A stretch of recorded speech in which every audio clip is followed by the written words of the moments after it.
पाकिस्तानी अदाकार दानिश तैमूर ने अपनी अहलिया व अदाकारा आयजा खान के साथ वीनस में हसीन लम्हे गुजारते हुए वीडियो शेयर कर दी।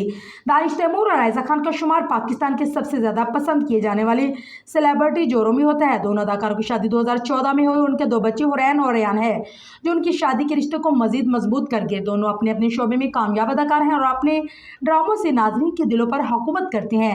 आयजा को उनकी खूबसूरती और शानदार परफॉर्मेंस के लिए जाना जाता है, जबकि दानिश को उनके संजीदा विलन के किरदारों और एक्शन रोल्स के लिए पहचाना जाता है। जिजोरा रवां साल अप्रैल के महीने में इटली में छुट्टियां गुजारने गया था और इन दिनों छुट्टियों को यादगार बनाते हुए दोनों ने दिलकश मकामात पर फोटोशूट भी करवाया। दानिश तैमूर की इस ट्रिप की एक वीडियो ज़ेर गर्दिश, जिसमें वो आयजा के साथ इटली के शहर वीनस में बोट रोवर से खूब लुत्फानंदोज होते दिखे। ये वीडियो खुद दानिश तैमूर ने इंस्टाग्राम पर शेयर की, जिसमें बॉलीवुड फिल्म बैंग बैंग का गीत मेहरबान हुआ लगाया गया। इस रील के कैप्शन में दानिश तैमूर ने लिखा कि वीनस में इतवार की सुबह किसी बड़ी नेमत से कम नहीं। फैंस की जानिब से दोनों की इस ट्रिप को बेइंतहा पसंद किया गया और कमेंट सेक्शन में जोड़े की मोहब्बत को भी सराहा जा रहा है।